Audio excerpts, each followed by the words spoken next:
In 1801, a preacher in Kentucky collapsed mid-sermon. Then someone in the crowd screamed, then another. Within minutes, thousands were on the ground, shaking, laughing, barking like dogs. This wasn't a one-time event. It lasted for days, and it changed American Christianity forever. Throughout history, revivals have brought moments so strange that even believers didn't know what to make of them. Were these genuine encounters with God, mass hysteria, or something else entirely? Let's explore 5 of the weirdest revival moments ever recorded and see what they reveal about faith, emotion, and the unpredictable nature of religious experience. Number 5. The Cane Ridge Revival, Kentucky, 1801. Imagine 20,000 people gathered in a field.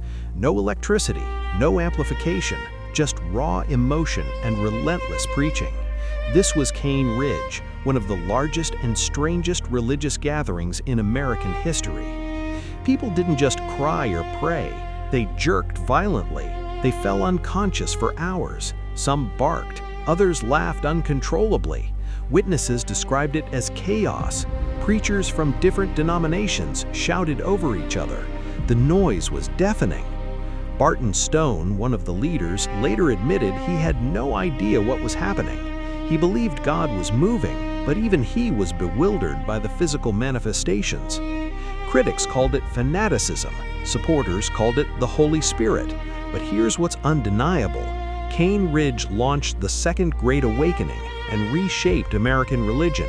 Churches multiplied, denominations formed, and the idea that faith could be emotional, experiential, and wildly unpredictable took root. Number 4. The Welsh Revival, Wales, 1904. Evan Roberts was a 26-year-old coal miner who claimed God told him to preach. He had no formal training, no credentials, but when he spoke, something extraordinary happened. People wept uncontrollably. Churches stayed open all night. Entire communities confessed sins publicly. Crime rates dropped. Bars closed because no one showed up. Even horses in the coal mines reportedly stopped working because their drivers had stopped cursing at them. Roberts himself was enigmatic. He often didn't preach. He'd sit in silence while others prayed or sang for hours. Sometimes he'd weep. Sometimes he'd prophesy. He claimed to be led by direct visions from God. The revival spread across Wales in months. Over 100,000 people reportedly converted, but it burned out just as quickly. Within 2 years, Roberts withdrew from public life, exhausted and broken. Was it genuine spiritual awakening? Emotional contagion? Historians still debate, but the Welsh revival became a blueprint for Pentecostalism, a movement that would explode globally in the decades to come.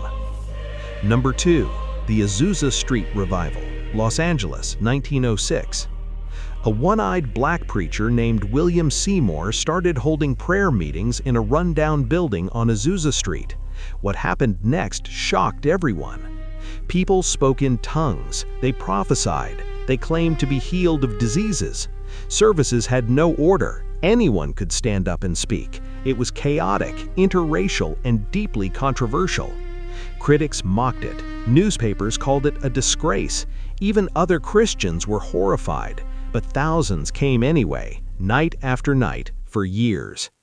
Azusa Street didn't just produce strange experiences, it launched Pentecostalism, a movement that now claims over 600 million followers worldwide.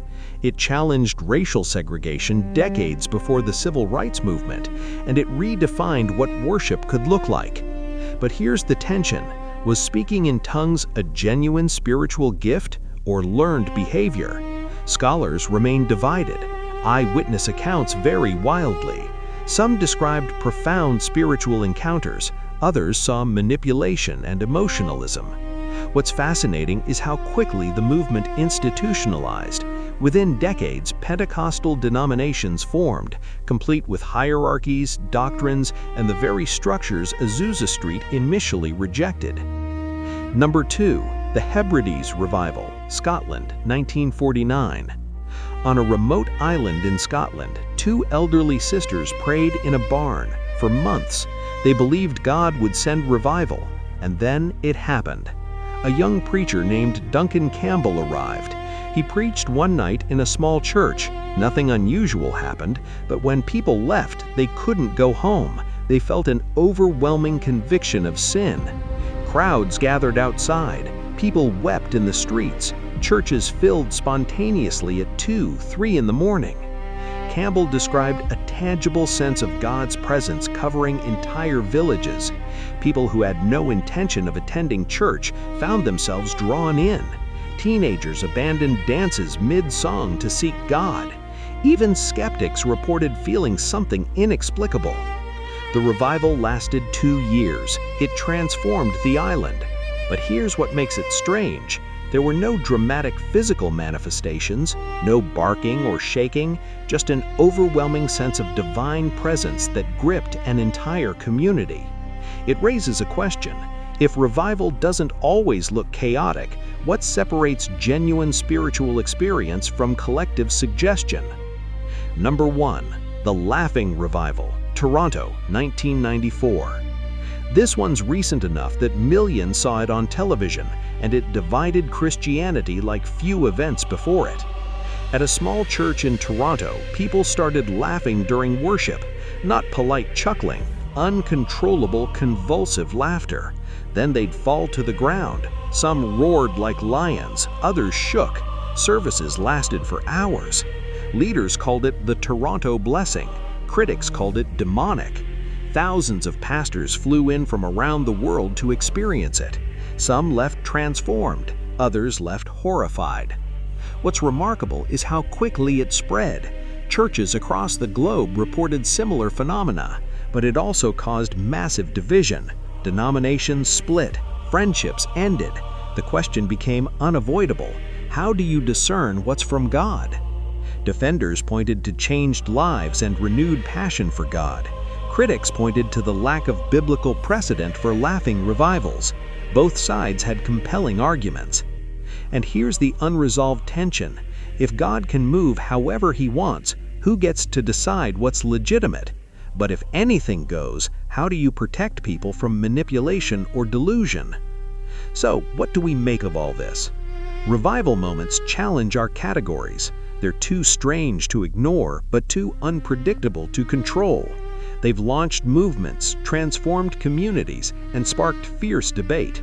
But maybe that's the point.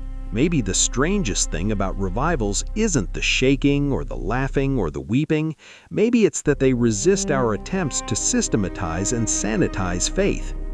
Early Christianity was born in homes, not institutions. It was messy, relational, and often controversial. Somewhere along the way, we built structures to contain it. But history keeps reminding us, God doesn't always stay in the box we build. So, whether you see these moments as divine encounters or human phenomena, they raise a question worth wrestling with. What happens when faith breaks free from the structures we've created to hold it?